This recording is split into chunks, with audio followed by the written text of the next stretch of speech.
Υπογράφουμε κάπου πάνω στις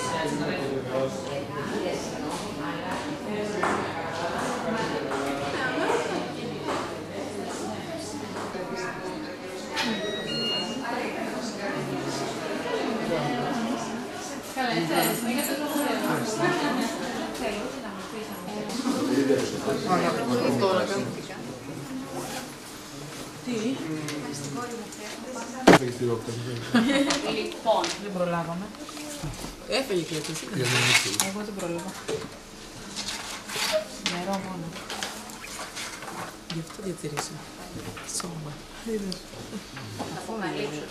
Όμως πρόσεχε, είναι η τελευταία καραμέλα που υπάρχει, είναι μαγική και αν τη χάσει δεν υπάρχει άλλη. Ο Τιμολέων λοιπόν βάζει την καραμέλα στην τσέπη του και αρχίζει να τρέχει για να φτάσει στο σημείο που πρέπει να φάει την καραμέλα για να ανέβει στο φεγγάρι. Να βρει άλλο τρόπο να τον οδηγήσει στο φεγγάρι. Να πάει να βρει έναν πύραυλο. Δεν άλλο τρόπο. Ένα πύραυλο, μπράβο, ναι, μπράβο, αρχίζετε και τη βλέπετε τώρα, γιατί αλλά έναν πύραυλο. να ανέβει στην κορφή του βουνού και να το φτάσει. Ωραία. Θα σας μοιράσω τα βιβλία και θα τα διαβάσετε από εδώ και κάτω. Εντάξει. Και αφού τα διαβάσετε, θα σας δώσω κάποιες δραστηριότητες να κάνετε. Μου πήρε μισό αιώνα να το δεχθώ αυτό το πράγμα. Ότι μπορεί δηλαδή να επενδύσει το βιβλίο και να δώσει το τέλος, το δικό σου τέλος. Ή να γράψει αυτό το κομμάτι. Είναι πολύ, το θεωρώ δύσκολο κομμάτι να φτάσει σε αυτό το. Το βιβλίο παραμένει όπως είναι. Στο πλαίσιο. Δοκιμάστε τα διδικία σου επαλέξεις.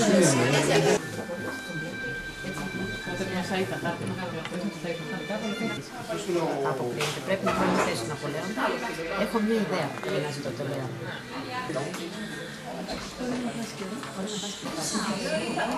Έχω μια ιδέα.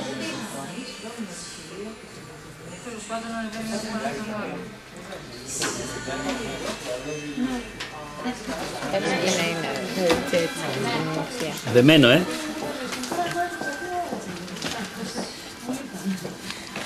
Εσάς που θα τα λέει μπορεί να αποκορύψουν, δεν έχει κάτι. Δεν είναι Αν ψάξεις αρκετά θα βρεις τον τρόπο. Δεν είσαι μόνος σου, ζήτα τη βοήθεια των διπλανών σου. Γι' αυτό υπάρχουν οι φίλοι. Βάλε τα δυνατά σου. Ζήτησε τη βοήθεια και άλλων, φίλων και γνωστών. Συγχαρητήρια, τα κατάφερες. Μπράβο σου που δεν έκανες πίσω. Την πίσω να διαβάσει το βιβλίο. Ωραία. Πάρα πολύ ωραία. Ευχαριστούμε. Άλλη. Ναι. Εγώ είχα να διαλέξω δύο ήρωες και να φτιάξω ένα διάλογο, όποιο θέλω, από μέσα από το κείμενο. Και να το δραματοποιήσω. Θα προσπαθήσω όσο μπορώ να κάνω και τα δυο. Βρήκαμε τα αντίστοιχα σημεία σελίδες που ακριβώς υπάρχουν τα αντίστοιχα. Που υπάρχει μοναχικότητα, που υπάρχει χαρά, ο φόβος, ο τρόμος, η απογοήτευση, έτσι. Και συνεργασία φίλια που ξεκινάει από τη μέση περίπου το βιβλίο και μετά.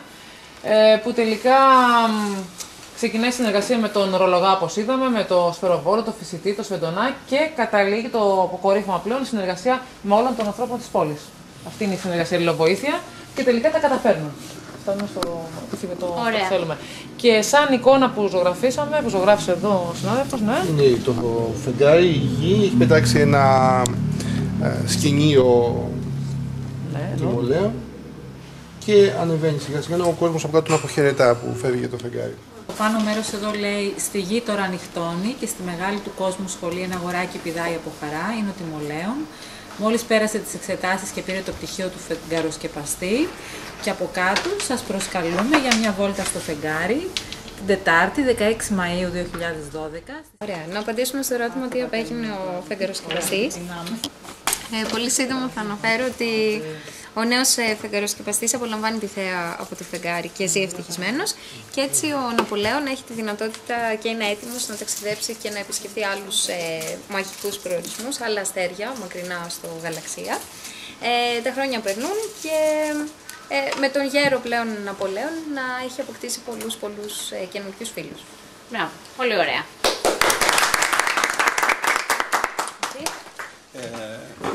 βοηθούσε να βρούμε, λέει, ένα δισέλιδο, να δούμε την εικονογράφηση και να δούμε ποια σημεία δεν έχουν εικονογραφηθεί και τι άλλο θα μπορούσαμε εμείς να εικονογραφήσουμε. Αυτός εδώ είναι ο Φεγγαρούλης. Μάλιστα, για να δούμε τι γράφει μέσα. Το φεγγαροβιβλίο ο Φεγγαρούλης. Το πιστόφυλλο δεν είναι εικονογραφημένο ακόμα. Λοιπόν, μια σελίδα λέει χάρτινο το φεγγαράκι. Κυριολεκτικά και μεταφορικά. Το άλλο λέει μεθυσμένο το φεγγάρι έσκυψε, σε φίλησε. Μας λέει τι έπρεπε να κάνετε, να φτιάξετε ένα βιβλίο με... Ναι, που να έχει θέμα το φεγγάρι γενικά. Είτε με στίχους, είτε εγώ με έβαλα ό,τι μου ήρθε στο μυαλό. Ωραία. Από το φεγγάρι, θα μπορούσε να είναι πολύ πιο πλούσιο ή ας πούμε. Αυτό λέει που κάναμε εδώ, μπορούσε να γίνει και βιβλίο... ή πιο οργανωμένο. Ωραία.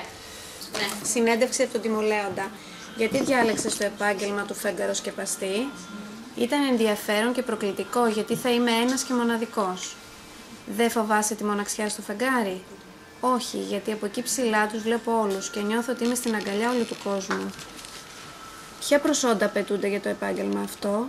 Απαιτείται επιδεξιότητα, γερό μυαλό και δυνατά χέρια. Πώς ένιωσες όταν έχασες την καραμέλα? Τρόμαξα, απελπίστηκα, έχασα το χρώμα μου και τη γη κάτω από τα πόδια μου. Τι έχεις να πεις σε όλους αυτούς που σε βοήθησαν? Έχω να πω ένα μεγάλο ευχαριστώ, γιατί μου έδωσαν την ευκαιρία να πραγματοποιήσω το όνειρό μου και να καταλάβω πόσο χρήσιμοι μπορούμε να γίνουμε ο ένας για τον άλλον.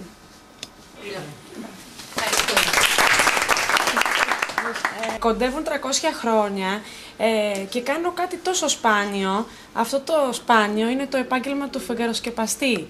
Κάθε βράδυ ρίχνω μπροστά από το φεγγάρι ένα πελώριο σεντόνι για να κρύψω ένα κομμάτι από το φως του. Είναι πολύ σπουδαία η δουλειά μου, γιατί τα μισοφέγγαρα που σχηματίζονται στολίζουν τον ουρανό και βοηθούν τους ανθρώπους να μετράνε το χρόνο που περνάει. Θέλει επιδεξιότητα, γερό μυαλό και χέρια δυνατά για να τα καταφέρω. Και η Μαργαρίτα θα παρακαλούσε, όχι τώρα τα σπουργίτια, αλλά κάποιο πουλί που πάει πολύ πιο ψηλά, για παράδειγμα ένα αετό, να ανεβάσει τη Τιμολέοντα πολύ ψηλά και από εκεί να τον ακουμπήσει σε ένα πύραυλο, ο οποίος θα το μεταφέρει στο φεγγάρι. Επειδή όμως οι πύραυλοι δεν κυκλοφορούν πολύ συχνά, γι' αυτό η προσπάθεια θα ήταν αποτυχημένη. Έγραψα 3 ερωτήσεις. Η μία από τι επηρεάστηκε για να γράψει αυτή την ιστορία. Η άλλη γιατί επέλεξε παιδιά να είναι και ο φεγγαροσκεπαστής που θα έδειχνε το φεγγάρι στις διάφορες φάσεις του, αλλά και το κορίτσι, το οποίο έδωσε τη λύση τελικά στο πρόβλημα και όχι κάποιος μεγάλος.